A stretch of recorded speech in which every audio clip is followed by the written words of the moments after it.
Do you think the patterns in life are blueprints for anything that is intelligent to follow? Yeah. Well, to an animal, it don't really matter, does it? Hmm? But yet there is always this type of patterning. You could say patterns, Yeah. star versus Yeah. black hole, Yeah. inwards versus outwards. Yeah. Yes? Mm-hmm. So you could also get male and female in that aspect. Mm-hmm. By that time, how you would have transpired from one hermaphrodite being gas, the universe, understand that, and then is able to go on a journey to create male, female, Mm-hmm. either or. And then, what do you call it? You have the cycles that continuously balance, but the gas is always in the middle. Yeah? Mm-hmm. Now, there are much patterns to life. So the first starting of life coming together, yes, you get a spark, so to speak, a flash of living. Yeah. And there's very few in the beginning, yes? Mm-hmm. And then you have these clusters that come together and they live a little bit longer. This is the equivalent to the match phase. Mm-hmm. Strike it, it burns pretty quick, but understanding from this phase to a spark to this is big. Yeah.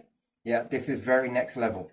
So from a spark of living and flashing and strobing until things come together and then it starts to burn like a match, then comes together even further. And it starts off with a few and then goes fewer and then goes into candle mode. Mm-hmm. Steady flame. Yeah.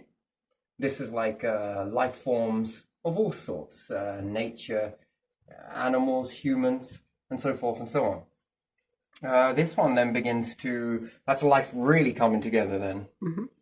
And basically it's doing best from a bad situation. The candle is no way near as good as where it can be. However, it's good enough from a spark, it's good enough for the match stage, but now it's a bit more steady flame.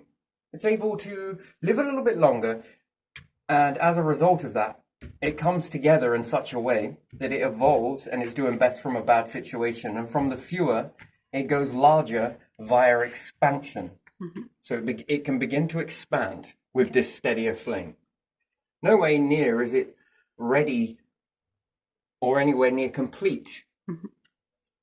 It has to expand. And what does it need to expand for? Well, any intelligent beings would look back at this process and think, it's up to something. What's my optimal operating? What's nature's? What's this? Well, you start asking questions because you have questions. Yeah. The next phase is like a bulb. Mm-hmm. Low energy, however, and it transitions into the brightest intensity until you roll into star. However, when we get into this, then goes from larger expansion but fewer, and then it goes into, this is in the mind now. It's stopped here. But yet intelligence and human intelligence now, we begin to evolve in a different way. There is a split. Yeah. One, continue with the old way. Mm-hmm. And two, is create a new way. And we go off on a different way to be able to expand in the mind, being the light. Yeah. Being the expansion, the evolving now starts happening in the mind because you're intelligent. You will still evolve, go to space, and you'll think you'll shrink down and you'll look like cartilage, a bit like an octopus almost. Much more built for the environment. Mm-hmm. You'll evolve a further time for the environment. And one more time after that. After that, no. And therefore, there's gone on this dual way. Now, the match phase has already passed. There's coded information into this. Even if this fails, it can go back and rebuild from this anyway. Yeah. Not exactly the same. Mm-hmm. It will be different. If Darwin was talking about evolution, he may have been on about this sort of stuff. Don't know. Haven't looked into it terribly much. Yeah.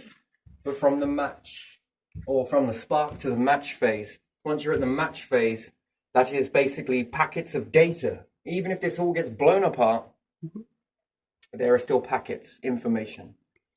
Interesting. Although it doesn't, if it's come together once, it will come together again, but it will be in a different way, different ratio. Or there's now an adjustment, there's a divergence. So nature will go off and everything else goes off in this direction, but intelligent minds go off in this direction. Mm-hmm. And it seems to be fewer. Maybe, maybe not. And fewer is because of a reason. You're still on the planet, you're still this, you're just starting to figure things out. and then your mind expands even further. Yeah. Think star, think universe, think intensity, light, and everything else. The mind begins to expand further. Now, even with these evolutional processes going from here being planet, and this is medium, and then there's mid, and then there's higher. I didn't go into all of that. Each time you reach this state, it's a bit like a star to a neutrino. Yeah. There are different types of star. The long and slow burn. Yeah. Then you've got the fast lane burners, which is supernovae, lives life in the fast lane. Neutrino, again, goes on further, meaning that for us to understand it in our existence, if we look at nature and we factor that in, that's cloning. Not to die. Yeah. Or to have multiple deaths and multiple births. What do they look like? Slightly a little bit different each time. Anyway, so we keep on going from here. So we're at the light version, the bulb version. It's fewer, but it takes a few to light the spark to get other people into the next ratio, yes? Yeah. So although it seems fewer, that expands. There's expansion. Fewer, which then expands in, and then everybody else begins to expand into that. Show the way, walk the way. Intelligent life would read this and begin to look at it and think, ooh, where do we evolve? We haven't much evolved. Not really. Since being in this format that we're taking here. Maybe we've got taller, shorter. But other than that, not really. The only thing that has expanded is the mind. It's the thoughts. Yeah. Is the understanding. Although the understanding isn't there. It's close, but it's just not there. Very interesting. So, again, moving on to space phase, that when we evolve into what would be more cartilage, this opens the door for cloning. Mimics a bulb, acts like a bulb, a growth that will then, it's easier to clone this way. So I think unlocking cloning is when we start evolving when we reach space. Yeah. It's already pre-written. It's a very interesting thing, isn't it? Isn't that fascinating? So I'm going to say space. Yeah. That is the next evolution kink in the chain. And this is when the mind really begins to expand. Body lives longer. Essence, you live longer. Yeah. And it is larger expansion of minds. By this point, it's reaching a part, not quite, there are still fluctuations in between. And then we go on to the final stage, which is universal cycle. So we understand then we could say the darkness and the light. That's mind expanded. That is peak. Peak existence. You're not exactly dying. At this point, you're no longer dying. You're having many deaths, many births, but you're still existing. Very fascinating. It's hard to teach this to fast forward reality and here's where you should end up. But eventually it will peak. Peak is full understanding. Yeah. By then, there should be men and women. Yeah. And even when reaching into this, there won't just be men and women. Everything has a God. Did you know that? No. Everything has a God. Nature has a God. Everything has an understanding of a particular style of what they would call God. Afterlife, blah, blah, blah.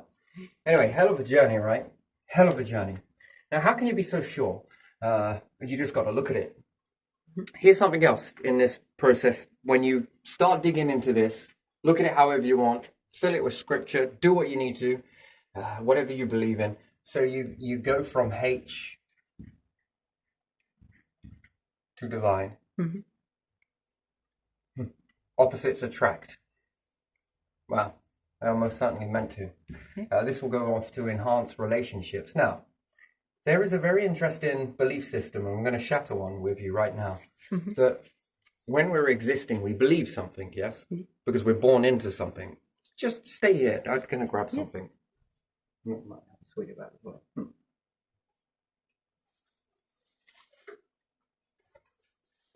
You are. Let's have a little look at here. I'm going to do it from this side and move this way, only because it, you know. So on your planet, you have many different life forms, yes? Yeah. And life forms that we call normal because we were and are born into it. Yeah. So in the planet, in the physical world is good. In your mind, or Gala, whatever you want to call it, is bad. Not understood. Anyway, moving on. Next one.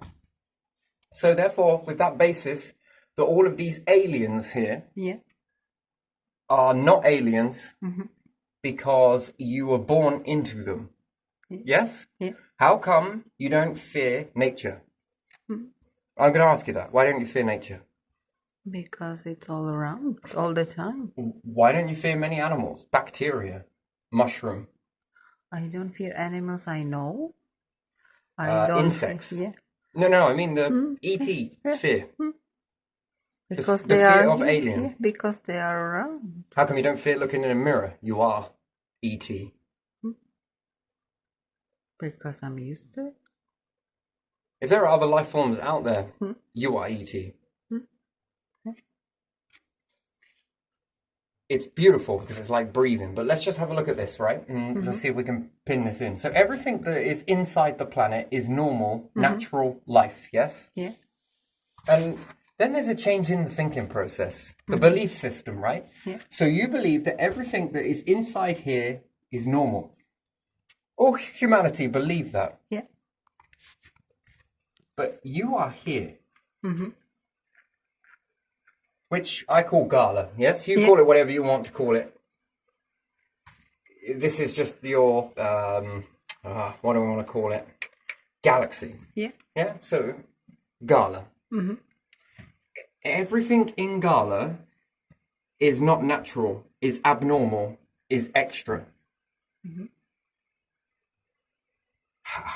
Do you see the change in belief system? Not yet, not yet, not yet. And therefore, everything in which I call Una, everything in Una is extra, strange, even if we are part of it. So let me get this straight. Yeah. All of these things are tightly packed inside here. Yeah. This is tightly packed inside here. Yeah. This is tightly packed inside here. Yeah. And you mean to tell me that anything else outside of you, living with you among your planets, among your stars, among countless, let's say, galaxies that are there, Yeah. you are a hierarchy above it all? Because none of this is alien, but all of this is alien. And that there is nothing else there. It's just this. This is the normal. This is where life is happening. This is only what is happening. You've come into this belief system. How do you come into that belief system? And how is there a change in the thinking process? Because just to think about it in a very different sort of way, that... Let's just do the math quickly, right? That's the current understanding that this is normal.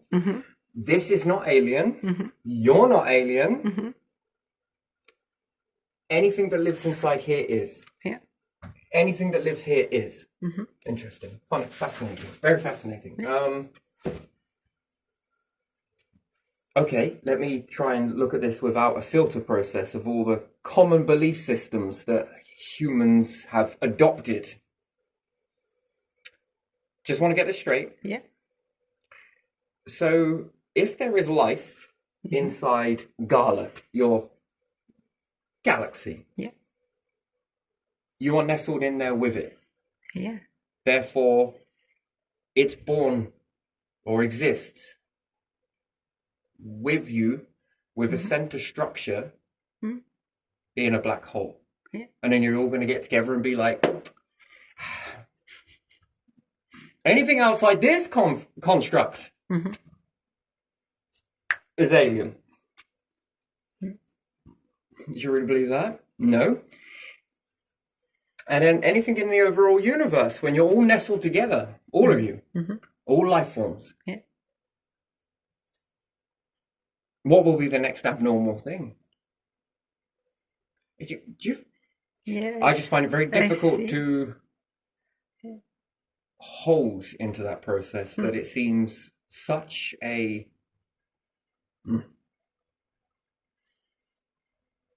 everything outside is weird, although you are a part of that weirdness. Maddening. Yeah. That's interesting. That I find absolutely fascinating. And why do I find it fascinating? Well, because it depends where your perspective goes, right? Yeah. If your perspective is this is alien. Yeah. If your perspective is all of this is alien. If your perspective is all of this, Yeah. anything here is alien. But if your perspective is here, what's alien? Nothing. Yeah. Nothing at all. And why do we not fight these? Never mind that. Don't answer that question, because here on Earth, that is a question that needs asking. Why would you eliminate all of this? And we got to look back for hunter-gatherers. So there was a time before, right, where hunter-gatherers were around, and this was highly respectful. They respected this on a sacred level for many, many ions. Stone Age, look how long that is. Since the Metal Age, this has all been counted out. Since Metal Age began. Yeah. This, it all changed. Every single piece of belief system, behavior, and everything else changed. Isn't that fascinating? Yeah. And what was this change? Disrespect everything, disrespect everyone, Yeah. hate everyone, notice our differences, weaponize these differences, Yeah. and all for what?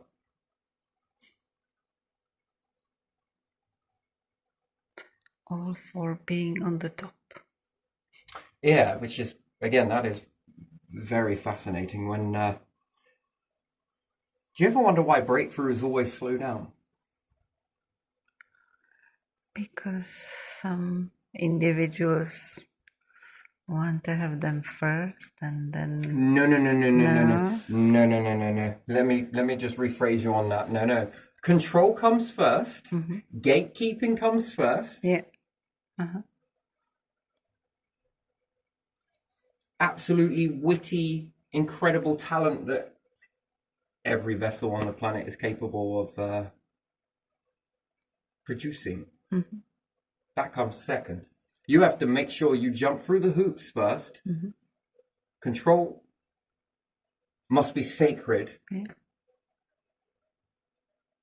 And if you can't do all of those things, then talent is eliminated. Even though talent is higher than all of those constructs. You know that? The creativity. Now, I'm going to move on a little bit from here a little bit. So, what helped life? What helped life? Wow, you got to understand it. The way that we look at this, that is a very strange thing. Is most people have this very fundamental belief system, and it's flawed. It's kind of weird. You don't get anywhere by begging, which means without being helped. Where does that belief system come from?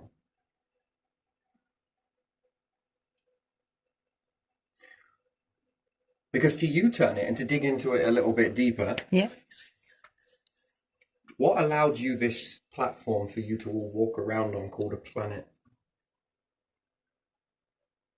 What's allowed that? Star and So universe. something has helped you then, yes? Something, yeah. Because if not, let's just say that planets never existed. Where would any of you be? Yeah. You'll be making it on your own, right? No. No, you would. No, you would. Take this construct Yeah. and let's see if it's any good. And it must hold a pattern test. Order is one thing, yes? Yeah. Natural order, nice. This is a farce. Yeah. So that means that the 1% that won't help anybody else lift up, That's a farce. Yeah. Because it believes that it made it that. Okay, so let's remove planets. Let's say the gas just stays gas. Yeah. You would exist. No, that structure would exist, yeah? Uh-huh. Because they did it on their own. They did it without a handout. They did it without any of these things. Oh, it's amazing. Do you not breathe? No. Do you not eat? You don't shit, do you? You do sweat? Do you drink water? Do you rely on heat? Oh, shit. Does that mean you can walk in space? Oh, could you go and shake hands with a black hole?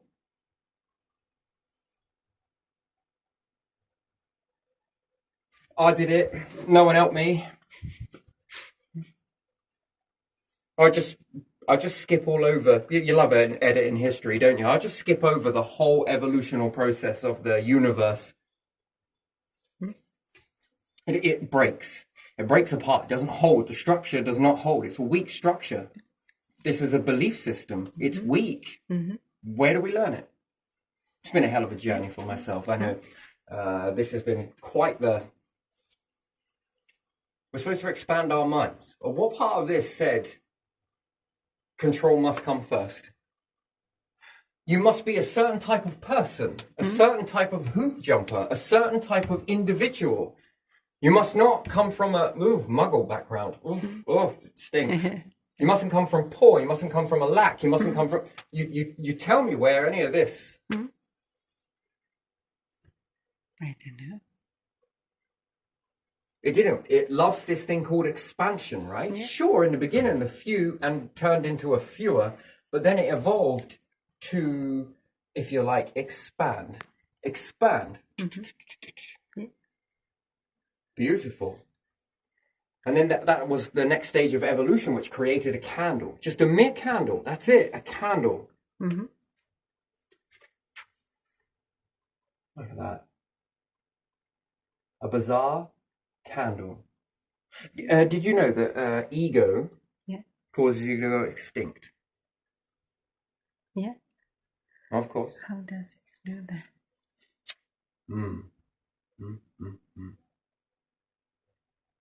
Because you do not want help and cooperation. This is a problem. It doesn't work. The structure breaks apart. A bit like the universe triggers off a change in order to keep the cycles balanced. Yeah. That when it goes past a certain point, it will trigger something, which is neutrino. Once this is triggered, then what? Well, it starts to wind down the season. Yeah. Starts off slow and becomes more and more incredible. And these things, the neutrinos, are very good when they create a black hole, and therefore they begin. Yeah, it's not something that you can just turn off again afterwards. Yeah, extinction and ego, you'll go extinct. Because it will be all about you and not about all of the things that led you to this. The platform. Not on about a presence in the world platform. No, the world's platform. The universe's platform. Other life forms platform. All of these platforms that you walk on, in, around, surround, all of those platforms. Yeah. And what does that say? That yes, humans need a lot of help then, yes? Yeah. And you've had an incredible amount of help. From thoughts, from evolution, going from that, the hard times, to this, to then the candle, to then the expansion of the mind, which then continues on to expand the mind further, which then gets you to space. People often believe that like growing food, yes? Yeah. Do you really grow food? No. How do you... So we've given up all of the knowledge that hunter-gatherers understood during a stone age and had what it seems to be quite a lot of energy, an awful lot of oxygen, copious amounts of fuel to burn. And we've gone from that and we've swapped all of that knowledge for a few grains that go into the ground per season on a field that causes rhizomania, pollutes the soils, and if unchecked continues on, that's going to lead to extinction. That's pretty interesting, isn't it? Do you find that interesting? Yeah, it is. And the farming is susceptible to drought. It's sensitive. It's sensitive to flooding. It's sensitive to whether the seasons are going to give you enough light. It's sensitive to ice age. It's sensitive to a meteorite hitting a star. All of these things are very sensitive to that. And that's modern farming. Poor. And it's sensitive that you have to wait a full season. All the way around, round the clock. And therefore, it's sensitive to storage. Then it's aging. Yeah, it's been an interesting process, that. Maybe we should pan over to this one over here, if that's all right. There? Yeah. Okay. Now, what would be a better way to make farming? Well, you'll say there are 12 months in a year, yes? Yeah.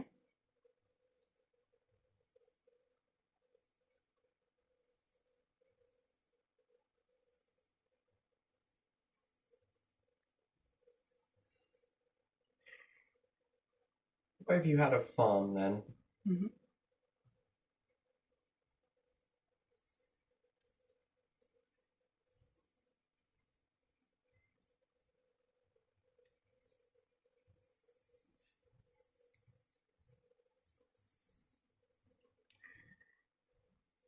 Now this one, fruits. Fruits. Fruits. Fruits. What do you reckon? Yeah. Do you think that that could be possible? Yeah. Yeah. So that every single month you get a harvest. Every month out of the year. One can be resting and everything else. What is this not sensitive to? You see, this is the life tunement system. Yeah. Okay, so the slightest devastation on crops and nature is screaming at it. Screaming, yes? That's extinction. That's game over. This type of structure, is it space ready? So we could say that's bad, sorry. I'm going to stick that in with bad. And you're then sensitive to meteorites, what comes on the earth. You're sensitive to the star. If the star is healthy, you're good. But you don't rely on anything, right? Yeah. Psychology states as an as-me mindset. I'll make it, no one helped me, I just did it, I got off my own, well, and did all of this stuff and did put, right, it's just rubbish. It's rubbish. How do you come to this concept where you won't fear ET, have a massive, oh, yeah. And then farming? Is nature supporting you? Yeah. It is, isn't it? Yeah. And what's more, with this type of process, would this put less of stress on farmers to have this process? And what's more, could this then begin to be good for nature in an aspect that it never needs to drop its leaves? And does it find its optimal operating? I'm going to call that a double O. What is your optimal operating? Tell the truth, it's living like a king. Come on, it is. Everybody's is. Yeah. If it was that bad, they wouldn't guard it. If it was that bad, they would make more room. Let you try it for yourself. Yeah. No, optimal operating is you to live like a king, isn't it? Yeah. And there again, if evolution made it enough just to be able to cling together to make a steady flame burn, and that's making the best out of a bad situation, and your minds have evolved on par with evolution, whether it continues the old way or whether it trusts in this evolving of the mind, you have the same tools, the same capabilities that it has. Think about that. So you could wait for evolution, or you can align your stuff to do this. Yeah, your cities, societies, whatever it may be. Yeah. And not only do you take yourselves out Yeah. of that situation, but you're also taking other life forms. Which then moved me on to another point. You can say that. Yeah, I'm saying that. Here's one for you. So power is all about symbology and stuff, right? Yeah. They make symbols on power and everything else, yeah? No, you don't need to aim it at that. It's fine. It's just... Okay. So what about symbology then? Since if we are pagan, we don't seem to have collected any of our own sort of background or heritage, really, have we? No. Here's something for you, though. Yeah. So these particular plants, yes? If left in the natural environment, Yeah. game over. Extinction. Yeah. That candle shows you how sensitive that candle really is, I suppose.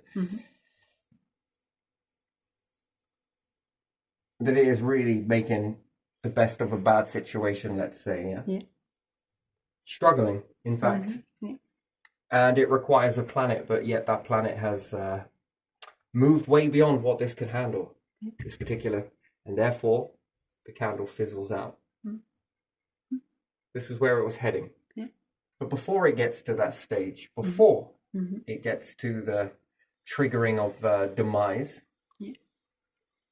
because you would think that hard times would make nature be able to clone, which is not true. It's really not. This is a very fascinating thing about nature, that cloning it, interesting. Doesn't require hard times to do that. It requires you just to sit down and play around with that. And natural techniques, eventually it gets the message. So a hard situation makes you forged in a fire. Yeah. Oof. If that's what you believe,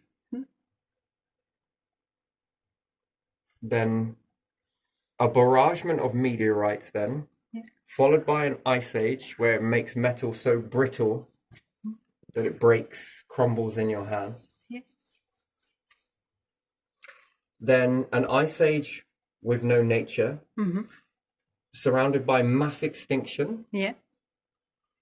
surrounded by collapsing empires, surrounded by the star fizzling down, transforming into a little dwarf at this ratio, and it destroying all of your equipment that you have, and humanity are going to prove that you can be forged in fire. And they, after all of that, and just one more, the volcanoes, yes, they're all going to explode and the core is going to pop out. Yeah. But you won't be able to touch it until the ice age is gone. And you will tell me that humanity will not go extinct during that, and nature shuts down. Most of it goes extinct until there are a few, and we'll leave a few bloodlines on the planet. Yeah. And these ones will be able to, it's all right, because they will be able to forge you through fire, pain, and all of that, to live and see it, to know it, and exist in it. And then the doomsday clock will start ticking. If you think that all of that was bad, you're going to see a massive hunk of space junk hurtling straight towards your planet. If it hits, it is truly over for the last ones that are clinging to life as it is.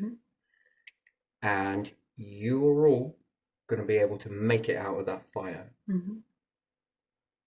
That's scenario one, because that's what you believe. All of this stuff forges you in fire. For it to continue and for it not to continue.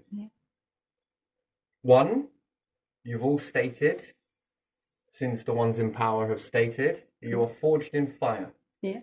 That you don't need no help. That you do not need a handout. You don't need nature. You don't need anything. you go out and do all of this and built all of this yourselves, this scenario, you would be able to walk through no problem, expand, and not go extinct. I would love to see this. I can't wait to watch this. And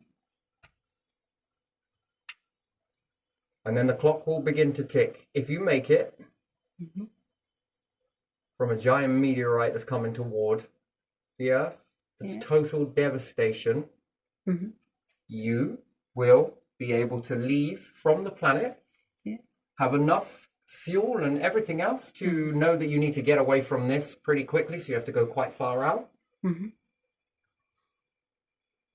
And by then the star would have blown away most of its good stuff. Not all, but most. And you've got to get to the next star system. You think you're up for that? You up for that fire? You up for that? Fire. Yeah, forged. We're going to make diamonds. And it will be just your minds that are going to have to navigate that. Just your fewer light bulbs. That's the way you're going to go. And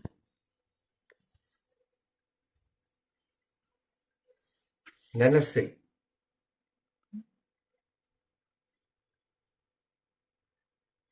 What about the ceasing of ideas?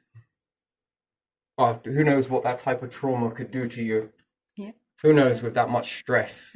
Because you can handle it. You can be forged in this because you're all good at it, right? You'll leave some of the most intelligent ones in society, won't it? But they will get you out of this, or themselves. Exactly. They won't collapse in that type of mental strain. You won't be able to think clearly. It's going to disorientate you. Okay, now as I go to take my foot off the brake, and now I'm going to ask you another one. What about with none of those events, and it's all very plain sailing? From here on out, which one do you think would forge a diamond? One where you get to take all of your life forms, all of what you've got now, all of what you understand. There are consequences to this one. Lakes, well, these are in gases, but you'll deal with it. You'll deal with it. Or another one where that doesn't happen, and you have, in fact, plenty of time, since you like light and darkness. Perhaps we'll make it both. Which one do you think will forge you better? The darkness or the easy road? The hard road or the easy road? Surrounded by abundance on the planet as what you've got now, which it is abundance in nature, life forms before they all disappear to naught. And even cloning would require you to look after the clones, wouldn't it? Not pass down power, but find the most rarest plants that you can find that are cloning and actively cloning, and put these into a glass container somewhere. Never mind all of the laws that stop you bringing all of these rare specimens to one particular area. If they're encased away from the environment. And you pass these plants down. You hold on to all of these rare specimens that have now started cloning. And it would be symbolic, wouldn't it? That without that human intervention into that, these plants would have gone extinct. And what's their significant value, you'll find out in the future. And every time they flower, pointlessly, because the environment tipped, because of who? And you pass these down, and every time they flower, it's to have deep introspection on what? How can we support other life forms? How can we support ourselves more? Because that's been forged in the fire, but it's clinging.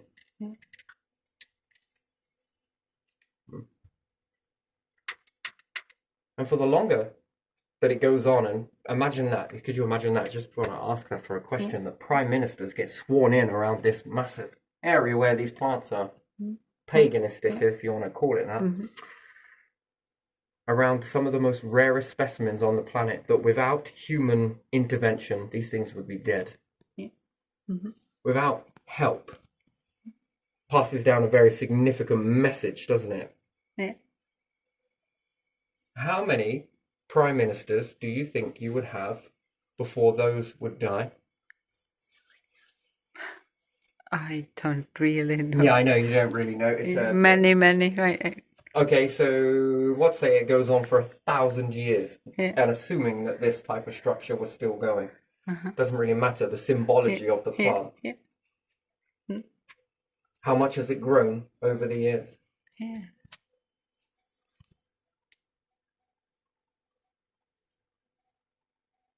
And it's growing bigger. And therefore, when it gets bigger, Yeah. you have to do something about it. Yeah. You have to extend what it needs. Give it more space. More space. Yeah. It shows that helping hands Mhm. can save things from extinction. Yeah. Which in turn, the irony of it, if these things disappeared, you would go extinct by default.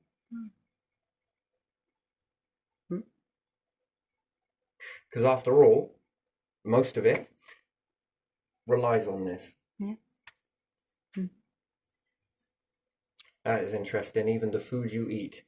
Yeah. How symbology is that? That's interesting, isn't it? Yeah. Without helping, it would have gone extinct in the natural world. Our hands can help other life forms and our own life forms. Yeah. It shows you what true support is all about. And then be able to extend, and then you can destroy. Yeah, I've seen that you can destroy an awful lot. Yeah. And it's fast, isn't it? Yeah. Yeah. But sometimes it takes away completely something that cannot be restored. Yeah, once it's gone, it's gone. Exactly. And then being forged in a fire. Which one do you want? No, I don't want to be forged in a fire.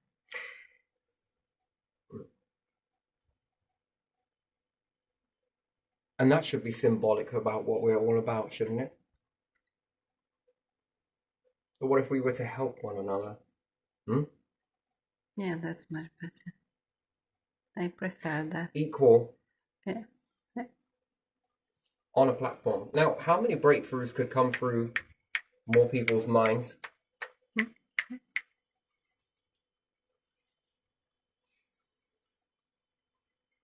It's not about what hoops they can jump through. It's not about whether they fit the bill. It's look at what they do. Yeah. Don't we focus in on a lot of the time the bad as opposed to the good? I understand, I appreciate that. I do see this a lot myself. It's a fascinating thing, isn't it? That we did it with all out a handout. That's bullshit.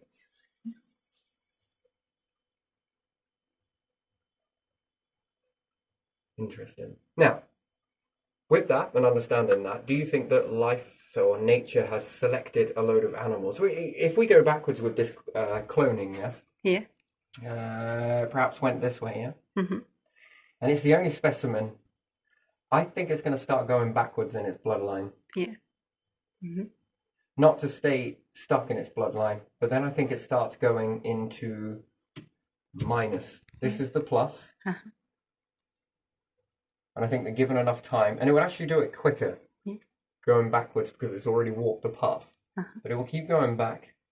Then I believe it starts going into the minuses, which means opposite to what this is. And therefore, technically, I predict that when it reaches this side of it, it will be able to make, there will be another process happen. The same way that it triggered cloning here, there is another mechanism that will be triggered here.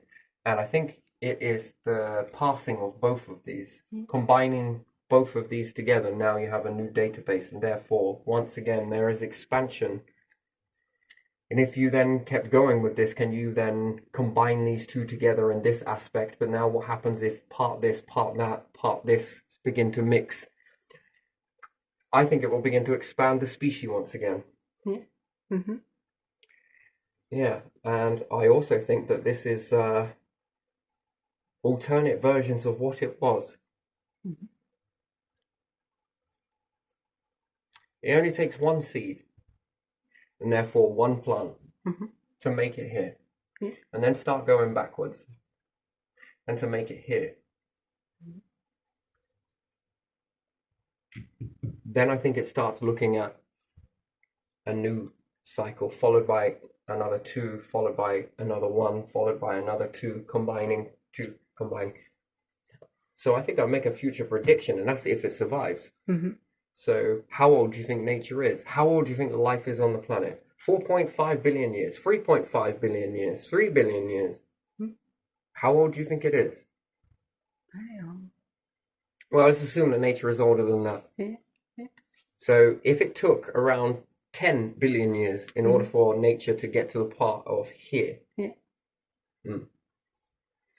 and even if it was to clone out in the natural world, it wouldn't do it. It wouldn't have made a shit's bit of difference because it was still on its way to going extinct. You had to go and remove that Mm-hmm. and look at it and think, how can I take you out of the fire? How can I make your candle turn into a intensity of luminosity? Yeah. No one had the intention to do that. You discover it by accident. Wait a minute. Well, it's been living here for this long. All I did was bring it in. Wait. The pattern then begins to emerge. Mm-hmm. And that's helping a plant. What about other people? Yeah. So, do you have to physically grow food? No. Mm-hmm. You don't need to physically grow food, do you? No. No. You can just put it in and run on this cycle here, yes? Yeah. And it will do something itself. Every month, but each one gets a full 12-month cycle before it's ready to then harvest again. Mm-hmm. So you're always reaching a harvest and you're always reaching a winter in this. Now that's fully sustainable, right? I build it like flats, Yeah. but even still. Mm-hmm. And what this does is it allows it to have a winter. Now imagine if these were trees. Take apple trees. Yeah. Take pear trees. Mm-hmm. You don't need to drop their leaves. So they're conserving energy. I think that this will shave it down to 6 months. I think you'll get dual crops. Now, what's its optimal operating capacity? Yeah. 6 months or 1 year? Well, if you are able to give it an environment that you know that it flourishes in, as Then- opposed to diminishes in, Then it's 1 year, isn't we it? look at the natural world and because we're so born into it, we've lost touch of what it's like to actually look and actually see and actually read what is going on. Yeah. Is that optimal? No. It is held in this sort of gridlock by the environment. The environment is too chaotic. We're not really seeing nature in its true optimal operating capacity. And what is that operating capacity? And I bet evolution is trying to find this out itself. Now, it can do it its way, or it makes you intelligent. And it gives you all of those tools. Look, I've exhausted most of my arsenal here. Mm-hmm. Okay. But I tell you what, this is how it works. Ding, ding, ding, ding. And it gives it to you for you to see, read, and then be able to. The one thing that we mirror image is evolution, but it's from the mind. It's interesting, isn't it? It's powerful, isn't it? It is. You want to hold on to life, work with it. You don't want to hold on to life, then work against it. That's your choice. Call it whatever you want. It's a self-sorting system anyway. It's life attunement system, I call that. So at the moment you sit on a planet, you are surrounded by so much extinction that falls into bad. That's a numbers game. Then you add war to it. Yeah. Very dirty bombs. Yeah. you add more. Most intelligent life forms will remove a lot of that. And they keep going, and they keep going, and they keep going, until you'll start talking about karma, fate, and all of that man-made crap fluff. If you had to pull some levers on your spider web to do it, assuming that you are a spider and apparently I'm a fly and I landed on your web, that's a human understanding. No, there's a difference. You're a human and I'm a human, and you're using a web. And therefore, if I twang it, I have a chance I can knock you off the web. And with you gone, the strings are still being pulled, right? You're not a spider, and I'm not a fly. I'm not a spider, and you're not a fly. I'll tell you one thing. We are human, no, are we? Yes. In this existence? Yeah. We're in this instant. And therefore, we have minds. And therefore, we can think. I'm not going to think like a fly if you're acting like a spider. No. Twang it. It's a two-way street with the spider web. It just learned to feel. Sense it. Now, is this a dead spider web or not? Can you use that to feel if there's a spider? Yeah. You can. Yeah. It's incredible. Yeah. And you can also entice them out if you gently maneuver on it. And then they come running out, and then they see your finger in it, and they sort of run away again. It's too big. I gotta go. Yeah. I saved one moth yesterday. That's interesting. It was caught in a web. There was no spider, but it got caught. Yeah, that's a brutal thing with the spider's web, isn't it? Yeah. If they leave the web Yeah. and something gets stuck in it. But there again, there is dust until it collects with a lot of dust. But anyway, yeah, in that particular thing, I'm not a spider. I'm a human with a mind that evolves, like yours. I don't know, some people think this way. I was looking at this thinking today, like, wow, man, we're fucking weird, aren't we? Like, we sit here and think about this. We think about power as destructive. We have taught ourselves how to destroy everything. Each other. Yeah. Other nations. Yeah. At what cost? Because who said so? Why? Like, that's not going to have a consequence one day. But those ones do not care about that consequence. But then why would you hold on to something that you don't care about? So I'm kind of confused. Do you care about it or don't you care about it? Man, you're as more as hypocrite as what I am. You defend it, but you don't. Only when it gives some people some kind of advantage, they do, don't they? Otherwise, they don't defend it. Anyway, with this, you've got the plants where they can stay open. They don't need to drop their leaves.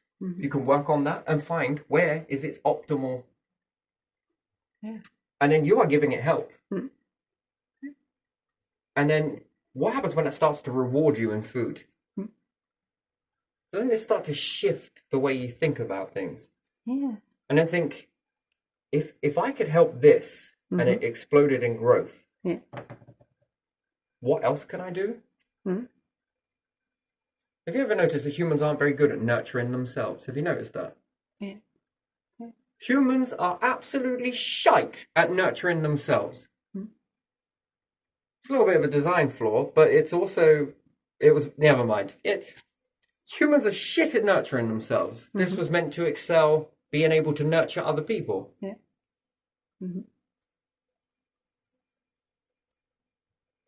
That's interesting, isn't it?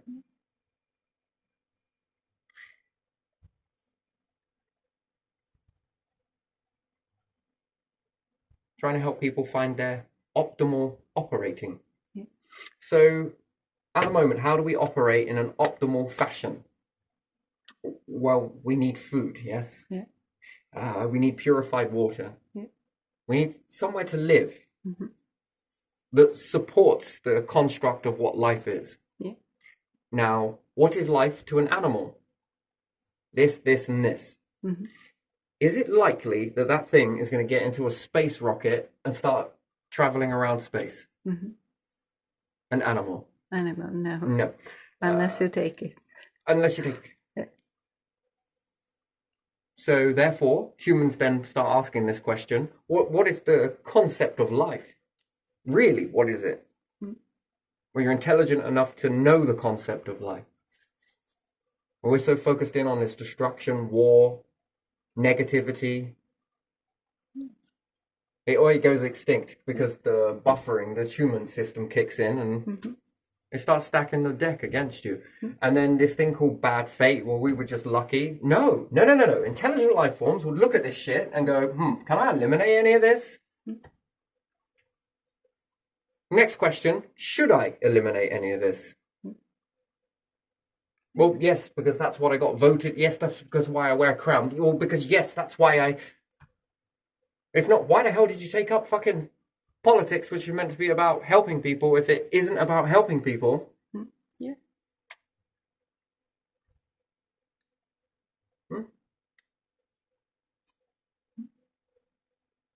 And then everyone starts helping everybody else and starts nurturing everyone else. Where do you think you would end up? Round the start? Yeah. So nature would be propping you, robotics would take care of the mundane shit, Yeah. and this would leave you to get on with something a little bit more. Which then, what does that base its life? What is life? The meaning of it? Spread. See, it's always beneficial, even your enemies, right? So we have a type of one shoe fits all political system, yeah? You can't tailor a political system to sort of, well, look, that was 46% said, yeah, you, and, these ones said, for you. All right, okay. Is there not enough to divide? Is there not enough to make that in percentages? Oh, wait, there's another cluster over here. All right, try those. Mhm. You don't think a system like that fits everybody? And anyone at any time can switch round to see which one they like. That's making an informed voting decision next time, isn't it? Yeah. It's interesting, isn't it? And 2 types of structures. 3 types, 4 types, 5 types, 6 types. Do you think that's healthy? To have more structures than just one? One is weak. Look at it, it's weak. It's weak.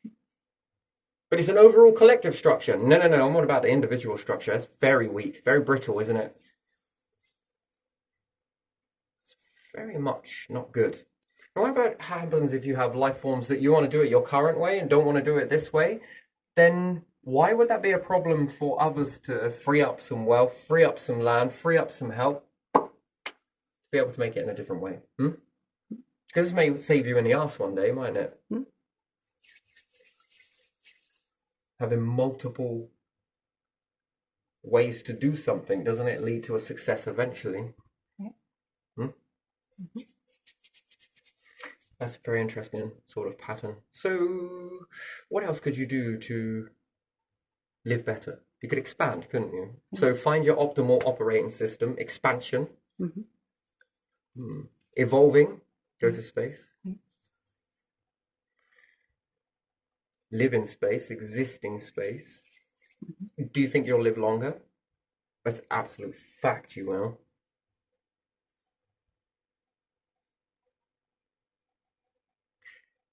And then you begin to make a world a little bit more tailored for you. But at the same time, you can still let other things exist. Fungus. I might not like it very much. It's not that I don't like it. I don't trust it. Not yet.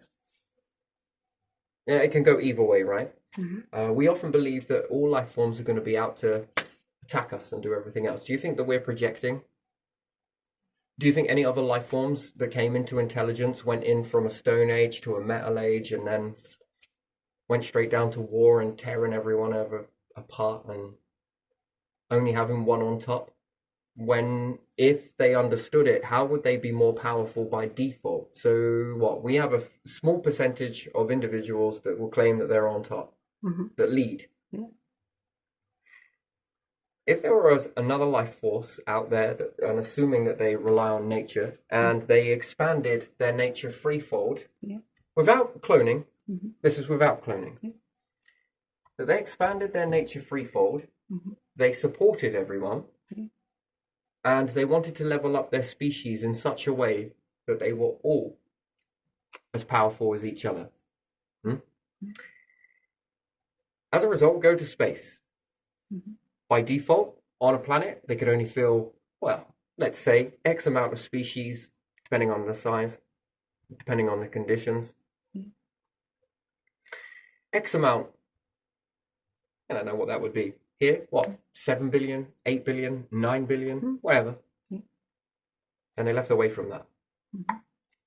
Now, their numbers stayed at a mediocre ratio because of, let's say, the planet's just not great. It's not optimal. It's default setting. You did not, by default, if you had a choice of any planet out there ever that you've ever experienced, and let's say you've been a few planets, make your own, do all the rest of it, which one would you pick?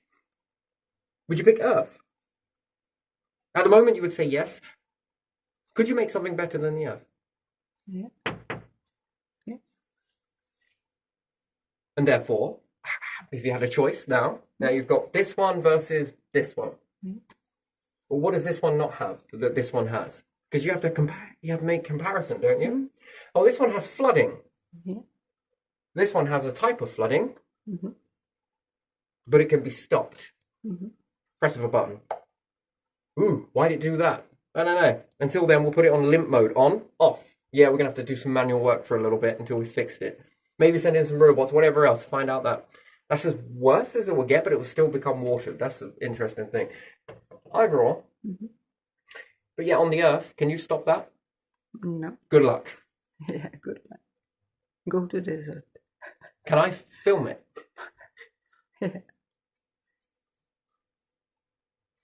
So that doesn't begin to work. Okay, drought on here. Well, I don't know. Maybe the system is not working great. Manual work, you're going to have to perhaps always make a backup, right? That's one thing. Always have a backup. We know problems are going to occur, and if they do arise, then this will happen, and then we'll be able to take down the old pipe work with robotics. You only ever need to show a robot how to do something once. Like copying you in a suit somewhere. You're doing this, this, and this. Okay. Remember that. I'm going to save all of that movement there, just in case I ever need it again. I'm going to call that A1. A1 was for AI, but still A1 was for, I don't know, building a greenhouse. And if you had a whole team of people come together to do that while wearing a suit that mimicked robots, yes? Then that whole coming together is A1. That will make indefinitely a greenhouse. Then A2, build a house. In the beginning, you wore a suit and it followed everything, and as you did so, the robot did.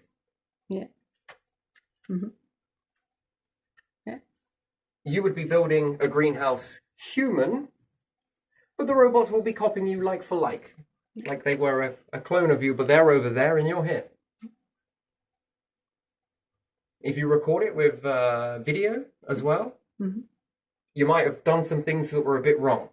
You know, as you do so, as you're building stuff, maybe we shouldn't have done it that way. How could we do it better next time? Well, if we just delete this out, test the next robots. The robots will do their version, you will do your version. You only never need to show them once. Once they've remembered that, and you've taught them to remember it, a system, as soon as you press A1, what will those robots continue to do? What they were programmed for. Now build you... Greenhouse, was it? Build you a greenhouse. An A2? There was house, wasn't it? Well, in the greenhouse, yeah, a house. Or, let's say in the greenhouse, this puts in the water systems. You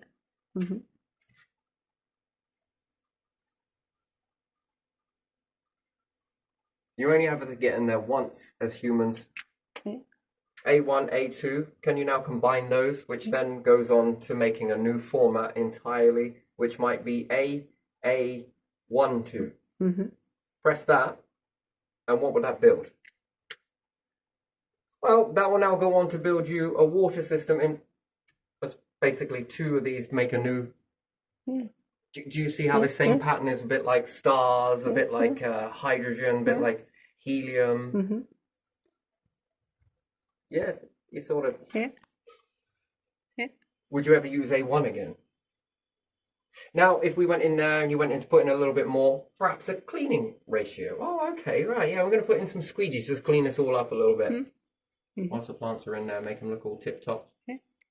That's now A3. Yeah. Combine all of those. Mm-hmm.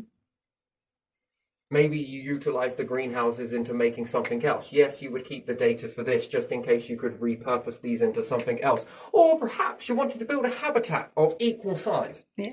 We're just going to be swapping the ingredient. Mm-hmm. Yeah.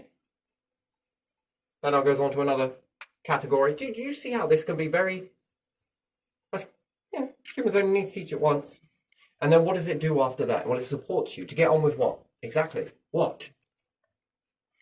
All of this going into a database. A bit like your database in your minds, but, less likely to forget it. Then you have your infrastructure and you can do something else instead of the basic building stuff and basic doing stuff. Now, if you were just a bunch of special people in a particular life forms Yeah. that only had access to this, how long would it take you to build? Incredible amount of time. And what happens if you go past another set of species that have already done this? Mm-hmm. And now because of it, they're 9 billion, let's say, Yeah. then another 9 billion, then another 9 billion, and another 9 billion into versus of this. In total, it's the equivalent of 1 star Yeah. of X amount of size, whatever you want to call it, if you put it into a category. Yeah. Star size 1, star size 2, label your categories, whatever these may be, at what particular time, at this, that, and the other. And now what happens if all of these, every single one of these, is equal and on par to a small percentage? Which ones are living truly and advancing? Who's going to be able to make 9 billion breakthroughs, right, of people going off in many different directions, intelligent life forms, really giving evolution full throttle? And at the same time, a database is learning. And assuming they'd have a database, memory is something that is in the universe as well. Things hold memory. Memory would be very easy to understand. They are absolutely memory. And also supporting. And what about if they were expanding? Which ones are going to be more advanced? These at 1% versus 99%, just assuming. Yeah. Or close to 99%. Mm-hmm. And maybe the odd 1% that are not. Yeah. Which ones are going to be more advanced? This process or this process? Where you have more. Who's going to be more prepared? Where you have more, where they can do more. And something else, they call it laziness is something. Laziness? Don't you think laziness is something? Oh, laziness what? To keep doing something over and over and over again, like Groundhog Day, yeah? Yeah. Don't you think that gets repetitively fucking boring? Yeah. In some aspects, yes. In some aspects, no. It depends where you're living, really. You're physical, I'm quantum. There's a difference, yeah? Yeah, there is, yeah. Quantum furniture is always moving. Physical? I don't know about that. Sometimes.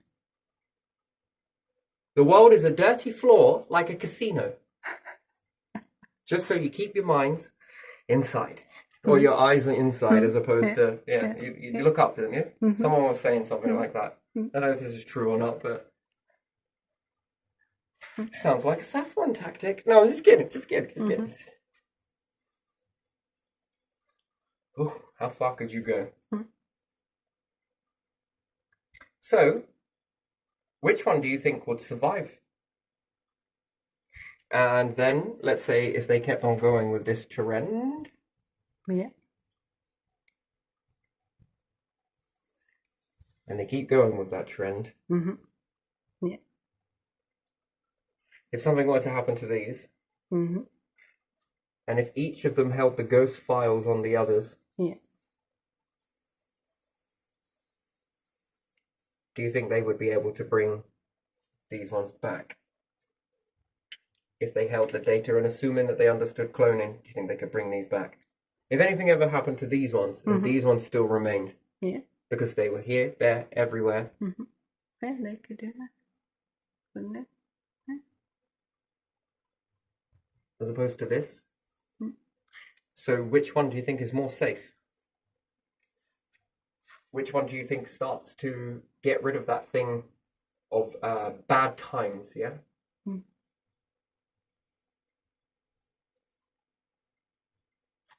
And you start putting them into the good basket. Yeah. Life tunement system. Which ones would you want? Good system. And which ones would your prediction be on? This would be like adding war, doing nothing about this stuff, not giving a shit about that, leaving bacteria. You're living in bacteria. You know, look at what it does. It's only a matter of time. It's a time. Yeah. And this is growing. You might as well call Earth Tudor. The Tudors. Yeah, that's what I would think that Earthlings should fit very well. Tudors.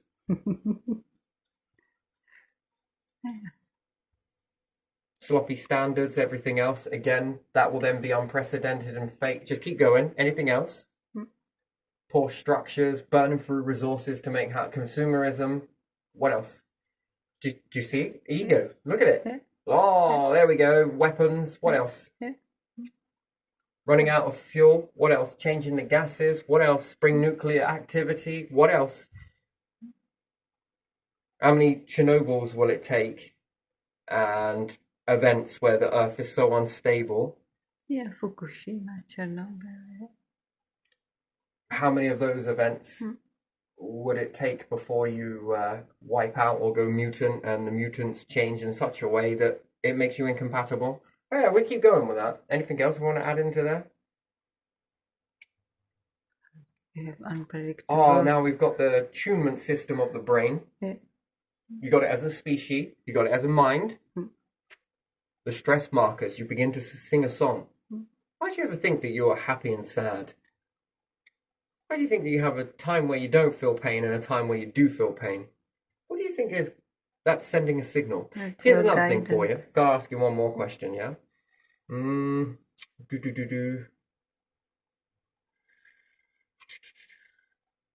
What happens if you eat something with some sort of... This would be a weird experiment to do, and it was just something I was thinking about, whether it actually changed the food grade. Yeah. That while you eat something, from what you have eaten, those seeds are tarnished out and they begin growing. Do you think that's better for you, or do you think that's worse for you? Because we also have this as well, where certain seeds, so one type of gene of seeds, there it is, I forgot about this. Only one type of crop of food, yes? One particular type of seed. Have you heard that some keep the same seed over and over and over and over and only use this particular seed to make a particular type of food? Yeah. Only a certain strain of potato, only a certain strain of carrot, only a certain strain of corn, only a certain strain of wheat, only a certain strain. Yeah. That's not very good, is it? You're missing variety. You would, could you imagine being brought up on that, on a planet? That's not good enough. So why You do need, you get a variety of different seeds? And out of all of the variety that you can get, you could throw caution to the wind and grow all of these, yes? yeah, because that's resilience. If they are slightly different, they are resilient to different. I would say this is bad, because if this strain wipes out, and sure, on the Earth, you take that for granted, can't you? But there again, you've just lost one. Move over with the same process, and you might do the same again. And how good is that for your body? Is your body meant to take the same stuff over and over and over again? No. It becomes immune to it, right? Sort of becomes used to the food, yeah? It can become sensitive to it as well. If you become immune to food, what happens? That's an interesting question, right? So you notice that rats, rodents can basically make rat poison when they eat certain strains of it. It becomes like almost close to a food source, and they don't die from it. So they're becoming immune to it Yeah. in essence. And yes, Yeah. they can make that into a Yeah. food source, although Yeah. it seems very weird. Or it can pass through them Yeah. where the body's just like, I ain't going to do anything about that. Mm. Do you think that the same thing could happen with food? Yeah. Not giving you anything. Yeah. Because weren't we designed to take a variety of different Yeah. strains? Yeah. And which one's more stronger? Which one's more healthier? Yeah. Each has something different. And if you factor that in, that if you can continue on that aspect, you can go extinct this way. I'm almost sure of it. And you won't know what to do in it. Yeah. And then if we eat the same food, how does that go for our body? Does it go through exactly the same? Do we get the same nutrition? Do we do this? And then do we keep ourselves different to anything else that's trying to invade us? Because life is always trying to invade. It's trying to bind together with you. Packets of information, different things like that. You're living on a planet where you have it everywhere. It's all willy-nilly whenever it comes. Yeah. Only takes one individual to get something and spread it across the whole of the planet. Yeah. Gosh, stupid, isn't it? Isn't that? That is the most bizarrest thing you'll ever... Yes, it is. And therefore, people are like, oh well, don't care. It's another one. Yeah. And then they will start saying, oh, it must be the devil doing all of this stuff, or whatever. It's fate. It's karma. No. Karma, no. No, not for intelligent life forms. Karma, animals, yeah, okay, fair enough. Nature, perhaps, where it can't do something about its fate. Bacteria, it's unlikely, it's more likely that these will survive. But that's not karma. That's stupidity. There's a difference. Okay? Karma is like there's nothing you can do about this. Yeah. When there is, it's look at it. You're educated people, aren't you? Yeah. And start saying, how do we get rid of these? And can we make these go away? Well, as soon as you leave a planet, you have eliminated a hell of a lot of shite. Yeah. Drowning, flooding, volcanoes, earthquakes, what else? Meteorites, well, there's still an issue, but still. Mm-hmm. Depressurization, overpressurization, seasons. Yeah. Too hot, too cold. Mm. The earth is going to churn through methane. All of these things that when you leave the earth, you move the scale from extinction guaranteed from bad behaviors is high. Mm. When you begin to leave, or perhaps you begin to level up first with these sort of structures, you're already moving the needle away from that, and you're eliminating these things as best as you can. Mm-hmm. Okay, now you still got the issues here, in here of like extinction from micrometeorites, Yeah. extinctions in space. So how do you go about protecting yourself from that and removing those? Maybe you can't do anything about micrometeorites, but right, 9 billion over there versus 9 billion over there versus 9 billion over there. Not reliant on planets, self-reliant. There's another one. You've just until eventually this thing you call the devil with the great big fucking horns or whatever else. Yeah. Would you believe that? Could you believe that if you are into scripture, this is the creation? This adjusts what life forms. It's very easy to predict after this. It tallies. That's forged in fire, Yeah. which is a belief system based on all of the fire. Mm-hmm. Yeah. Realistically, can you be forged in fire? No.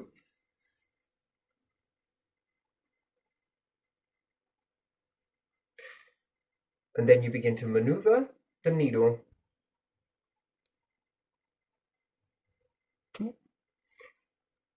You start to spread about.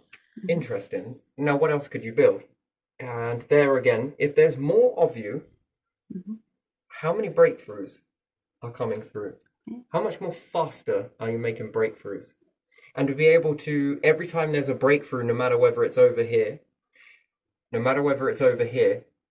information is being sent back and forth. into a database for all to have share into this abundance, which therefore gives you more opportunity to pick from. What type of lifestyle do you want to live? And the adjustments, the things that are beneficial all over, overall goodness are applied like an iron fist. And the other stuff that's created, you know, the mobile phone, for example, or a car, or what color you want that, that's up to you. Democracy in that. But the things that make you go on and become stronger and more resilient and live a lot longer, those things are fucking mandatory. And I don't think you ever need a vote for any of that. That is natural order. You still have your democracy. What color do you want this? Well, that's any color you want. How do you want to live in that? Well, pretty much however you want, within reason. But the stuff that props you up as a species and makes you very strong, well, only the strongest, the survival of the fittest, you hear people say, yeah? Animal kingdom and everything else. If we really believe that, then why are we living like this? Yeah, that's a good question. Why are we living weak if it's about the survival of the fittest? And when it comes to narrate this on a program, and then how come only a few of us are living at 1% and not all of us are living at 1%? Well, that's not possible. It is. It is possible. Anything's possible. You have to expand all of what allowed you out to begin with. Well, that seems like a very difficult task. Yes. That's one thing you will say. Difficult task.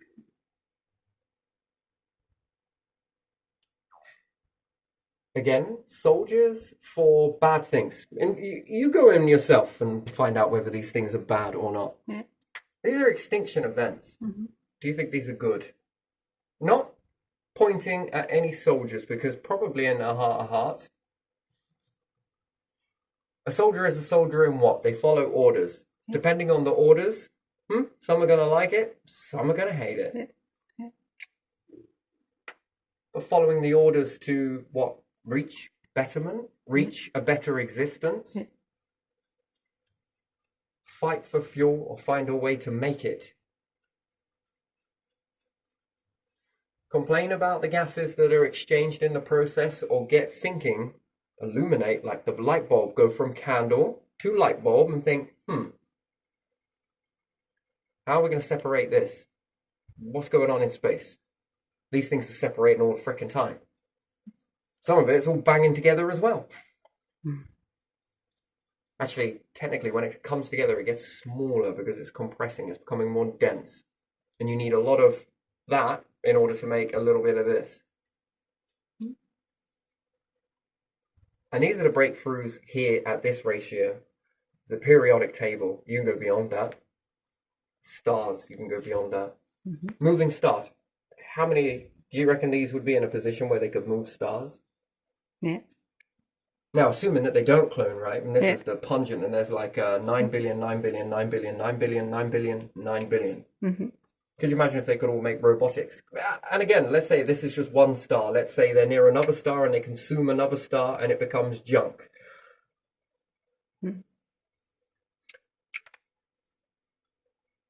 Again, what would be the best machine? I think a machine that is able to crush things and then be able to sort out all of the elements. It's an element sorter. That's unnatural in the universe, isn't it? Nothing really sorts elements. Not at all. That would be very good recycling.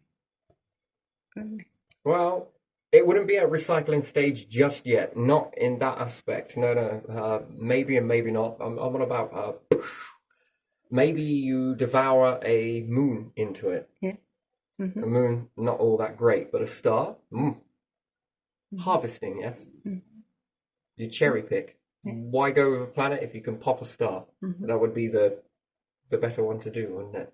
Now imagine you could take all of these elements, break them all down and sort them all out from their individual categories. Gold's here, this is here, diamond, whatever it may be.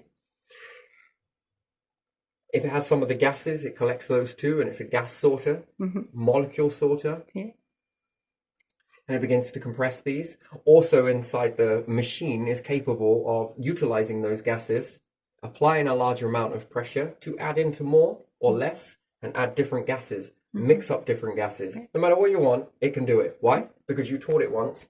Yeah. It weighs them in size order. Mm-hmm. That's just an element sorter to begin with, yeah? Mm-hmm. Not so much recycling, not in the terms that we understand it, because if you're going to play around with it, that's a different thing altogether. Now, say that you had a lot of that left over, which you do, you now got a ton of resources, and straight away you understand, okay, we can make 4 robots per person in the whole of the species. 4 robots per one individual. Add those billions together, then each one of those billions is capable of having 4 robots. So each individual. Yeah. So you'd probably have to add that to the 9 billion. Wow, that's huge. That's a huge amount of a number. And let's say they have 1 star that's enough to create those resources to do so, transform that. Yeah. And now it's going to be within mind. A way to do something. And they've all got to work together. You can't have 1%, you can't have 99. No, they've all got to work together. Why? Because they've got to move stars. Which is going to be very difficult to do so, especially orbiting around a black hole where everything likes order. But again, you'll come across situations like that. You over-exacerbate the star. And you want to go beyond the periodic table, but not what you can do perhaps in a lab where it doesn't stick together because there's not enough heat, not enough pressure, not enough this, not enough that. No. You get to go beyond it. And now you have all of this new data. This new data, you would need a lot of minds to start making the breakthroughs very quickly, regardless of who they are, what they look like, how they look, what's their preference. It doesn't matter.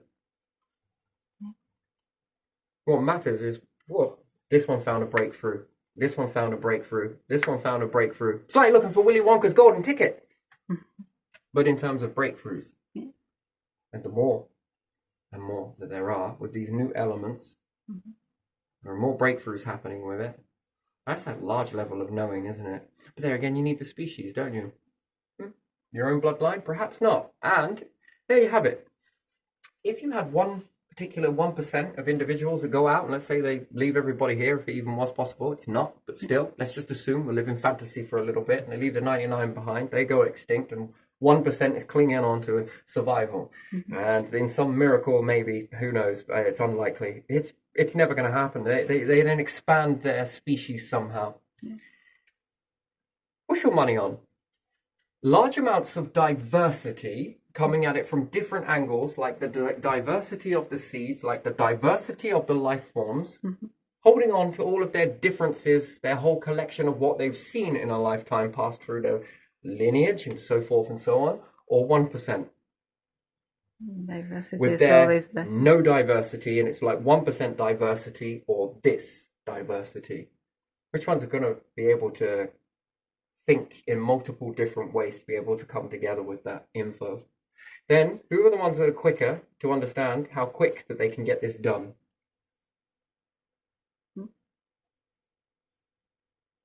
Yeah, there's a rush. The smaller amount or everybody? Quite obvious. It's going to be everyone. You have more pots cooking in that aspect. I don't know. Interesting, really, isn't it?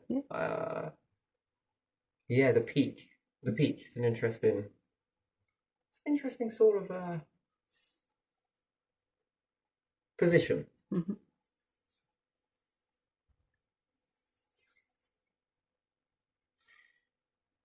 Yeah. I think that when you're at the peak, do you think that unlocks something?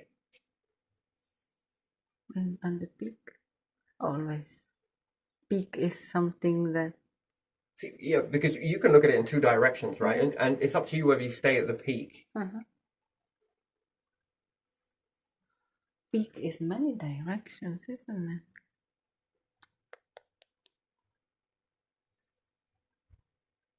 it? Living there with all of that variety. Yeah. Ooh, that would be very interesting. Anyway, Whether this is going to continue on or not, I don't know. I'm just clearing the clutter, but still, yeah, definitely of doing that. Ego creates extinction. Selfishness creates extinction. Help creates longer, healthier life. Pass the plant is a power thing. I was doing it with lilies, just with certain amounts of clones. That when it flowered, you have symbology, introspection from it. Think, what can we do to help? How much more can we help? Can we do it in a very good, it's symbolic, isn't it? And I think that was because we're often living in a world where we're surrounded by all of this sort of stuff. We inherit it. We all have inherited it. And we've all inherited these scripts. Who started these scripts is the question I've got. Was it an argument that just continued? Was it a feud that's been going on for millennia? And it stayed stuck in this toxic cycle. And it's lost and no one And it's knows lost, when it because started. it's normal, apparently, because the way we see it, because we're born into all of these cycles of behavior and threat and everything else, and then we're spilling it out into the solar system and everywhere else.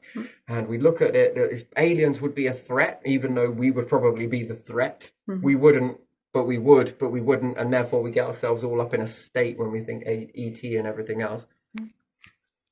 Well, I think we're just stuck because we're born into a belief system. And then do you think that that's when life, apparent intelligent life, is exhausted? It's all of its capability. I think so. Do you get it? That it's just going to be a life forms that just do not work. It's not about work in the aspect that you think it has. It's just not. It just didn't come together in the right way. Yeah, it doesn't function the way it should. Not properly or not well or not. Which then makes you ask another question: how much patience does this process have? And number two, what is the purpose of this? Finding balance is always very good. Yes. But you'll always want more. Tipping the balance is also very good, but you also have to understand the darkness. You understand the stars coming together, this, and this. And then you can understand black holes. You could probably build this sooner than that to be able to recycle, as you were quite rightly saying, yeah. But once you throw it away, you throw it to a black hole. This casts up. The further in it goes, it reaches a certain point, and even with the black holes, there is a triggering sequence, one of them. I think more, if one passes, the other one passes it on, the other one takes the place. It's never really one. A bit like neutrinos trigger at the right sort of ratio in order to start the winding down. The black holes do the same thing. They hold a seed within them that then triggers the ratio to then flip back again. That's an interesting. They hold a token, if you like. Yeah. Just to trigger it. We have this too. We have it individually. We have it as a species. We got it on a planet. We got it in the overall universe. And purification. Often, most of the life in the universe, I was going to say doesn't really matter, gets purified, it goes back to gas state. That is purification. So no matter what you throw into it, it strips it all down and reverts back. Pop.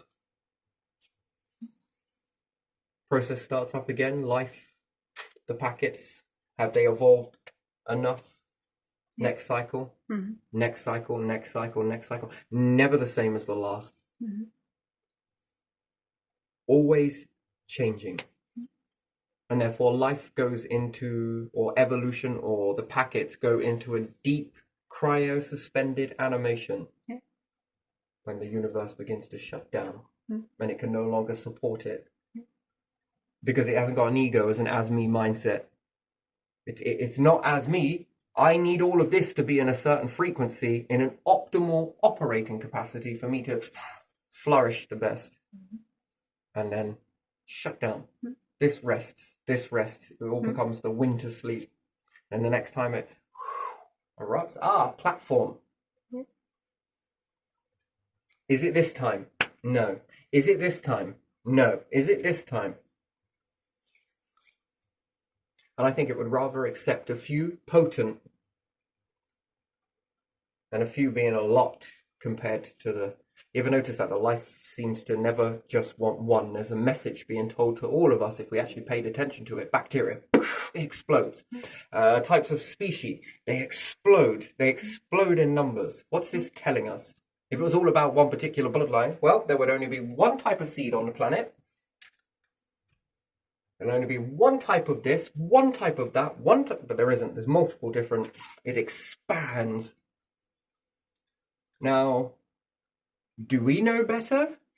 Or is it trying to tell us something where it knows better with a multiple variety?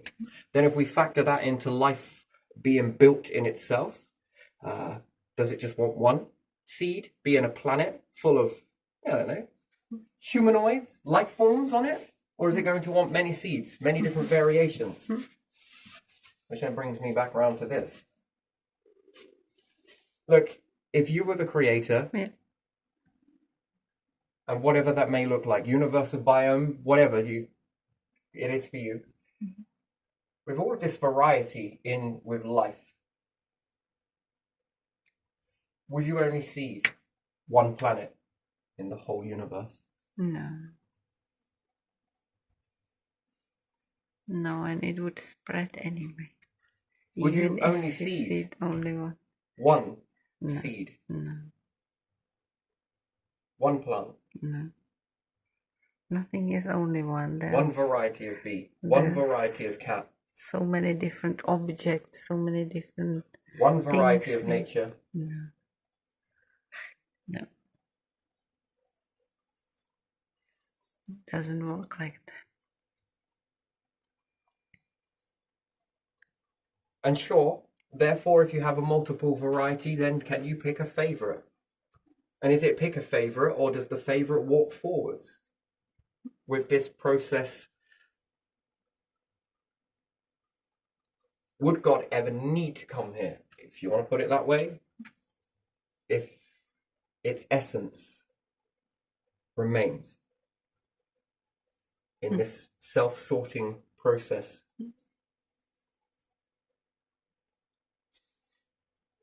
More autonomous, Yeah. less hands-on. Yeah. And even if nothing came out of this cycle, the packets, the data, the information, the life forms, they have learnt during this cycle. Yeah. Perhaps it was just not meant to be. Mm-hmm. And then with this pattern of breathing, pulsating, do you think life works in that aspect where one particular cycle, there's really good life forms, another particular cycle, not so much, but it still advances nonetheless? Mm-hmm. Then the next one, more intelligent than before. Mm-hmm. And then how does that look afterwards? So cloning, it's very much happening already here on this particular planet as we speak. Do you think that there are any life forms that are older than humanity that are in this cloning ratio and perhaps surpassed cloning? Cloning's only one bridge, then another, then another, then another, then another, then another, and then more permanence. Do you think there's anything around Yeah. that's old? Yeah. Something older, definitely. Do you think they learn from themselves and they learn from watching anything else? Yeah. That would be interesting, wouldn't it? Hmm. Do you think their wisdom solely comes from within? Or do you think it's a mixture of what's within, what they've learned from others, and what they're seeing from here? More options, not just one.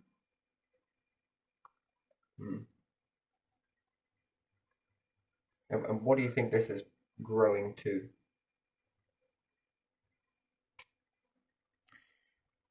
Spreading. There is a spreading purpose light. to all of this. I'm just hinting with it. I've got my own understanding for what I think is going on here, but that's up to you. You dive into it, and it might be hard for others to see it from this perspective because this is just the way my filters have developed. Mm-hmm. Yeah. Everyone has a right to fill their filters, don't they? Yeah. You can either accept the ones that you've got. I got my current ones. I have some new ones. Mm-hmm. Cloning is already in existence, so therefore how old do you reckon any beings could be?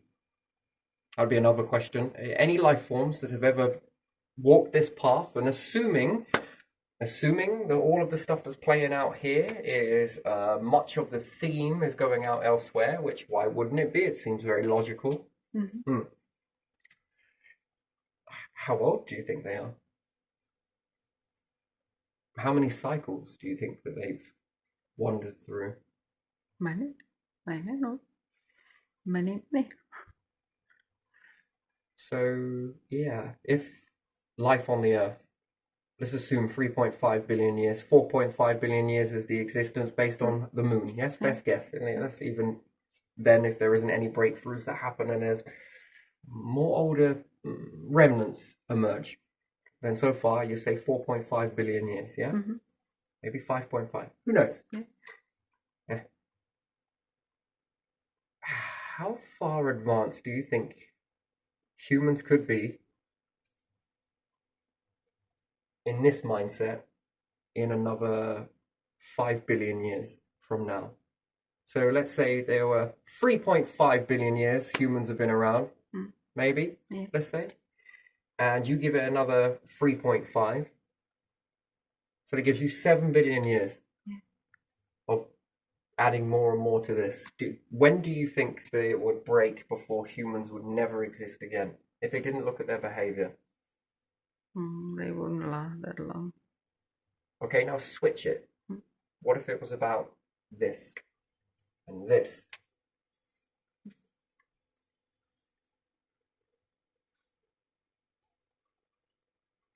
So naturally on an Earth then, or a star system, and how old do you reckon the star will last for?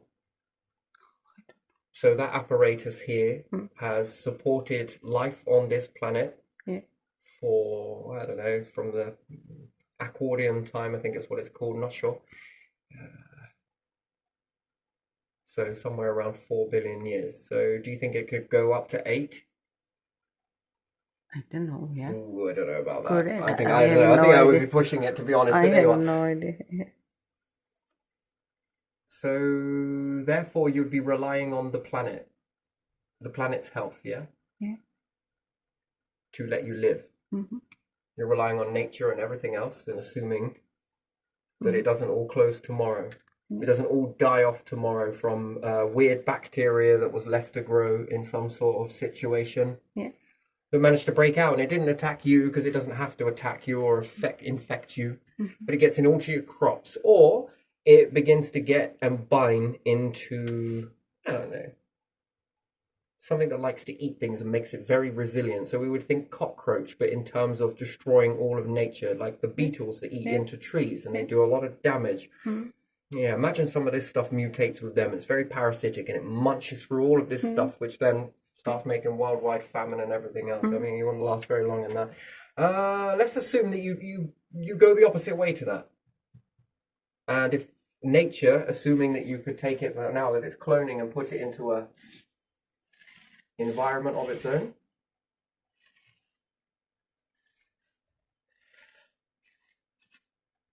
how long do you reckon it could last? 10 billion? A long time. 50 billion? 100 billion? If the star explodes, you're dead. Yeah. If your planet diminishes, you're dead. If the volcanoes over-erupt, you're dead.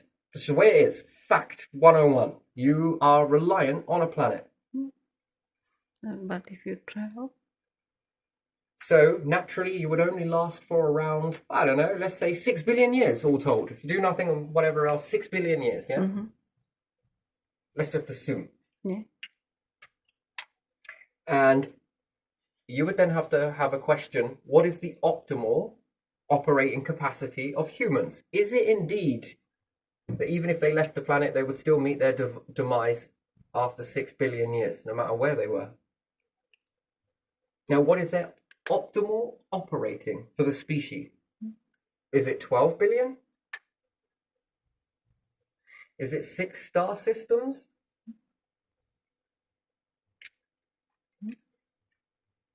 Imagine watching a star form from a nebula.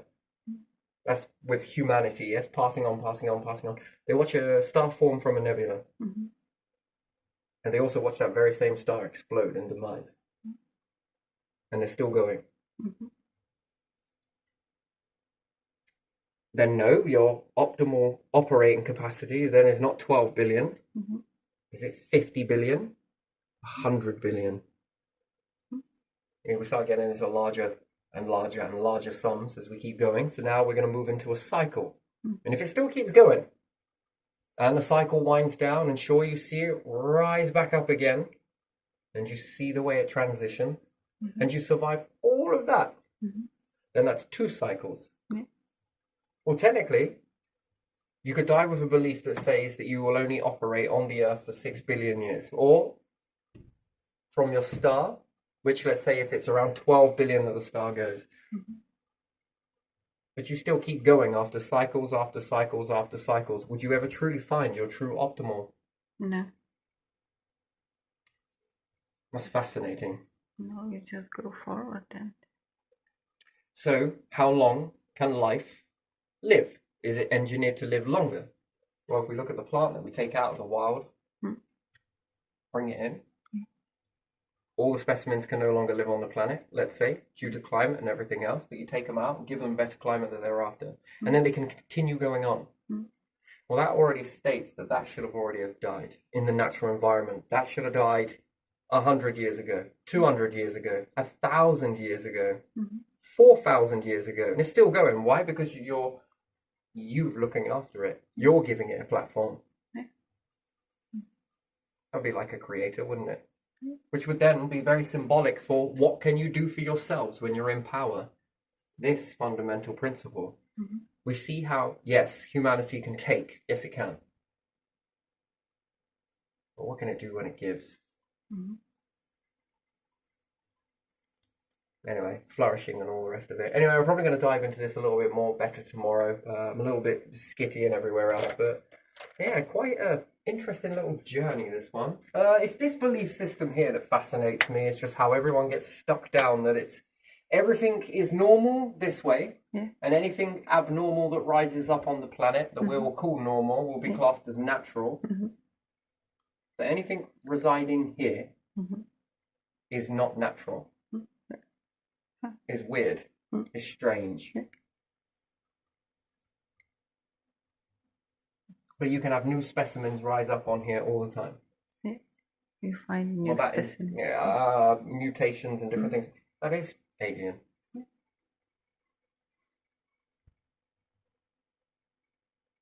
And that seems to be cool that way. But there again, if you look at the way you live inside this, what does that mean? All of it? Is it an extended brethren? If that is the right word. How do we get this belief system change here? Yeah, that's the dogma of religion.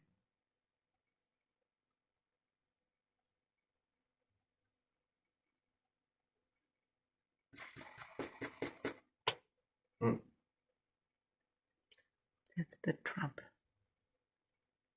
So it would need to evolve then, yes? If not, it would go extinct. Yeah.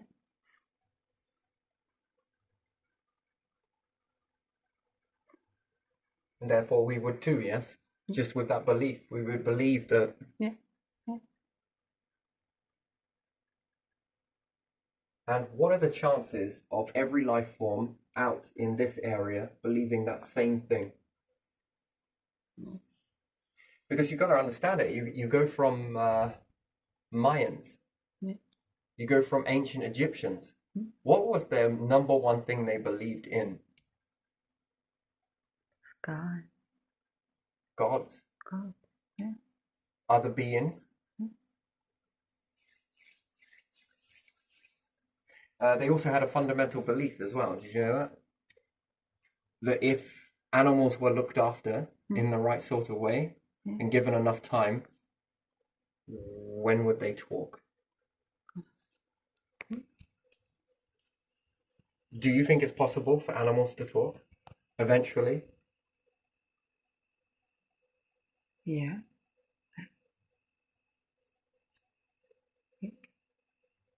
And do you think they have their own god? I don't know that. It's an interesting thing, right? Do you think nature has its understanding of God? Its own version of something, a belief system, something worth striving for. That's its action plan. That's already putting that into action. No, it's got a stronger belief somewhere. It all seems to want to live longer. It also asks, why is it here? Why do I feel like there's two? The answer is there's three. But still, it still asks that. And then you could say that there are four because you're going to have children in this ratio. So that's four of you. Maybe five, then six, then seven, depending on how many children you have. But there you are.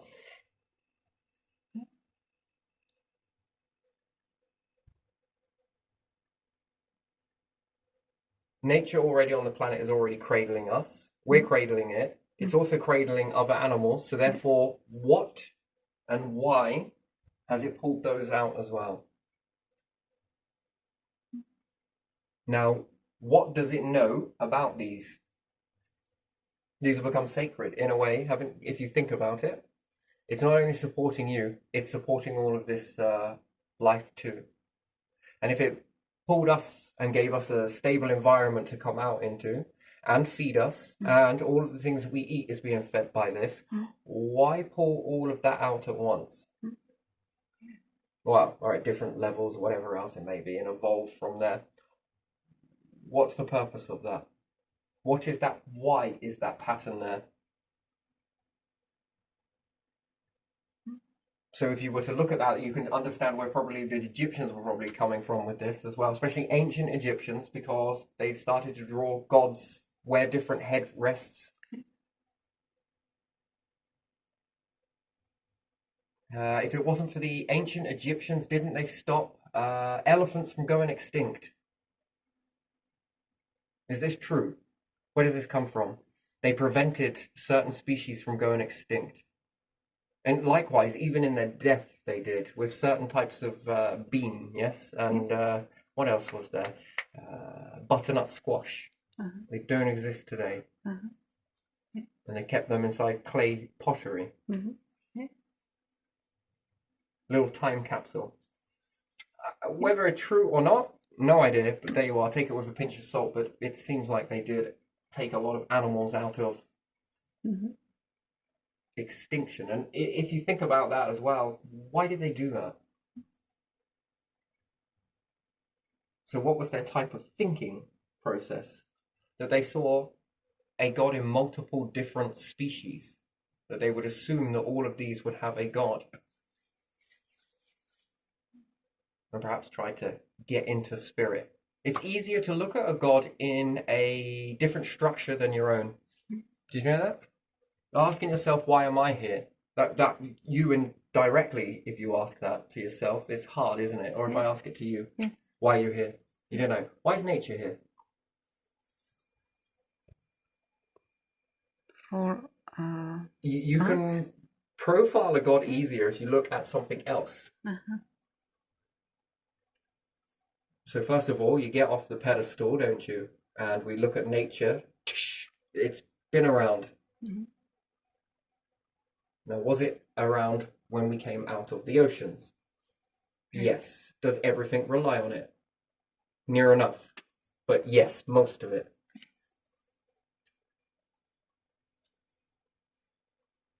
Anyway, I'm probably going to wind this one down, but still, it's on some other videos. Yeah, anyway, let's leave it there. yeah, okay.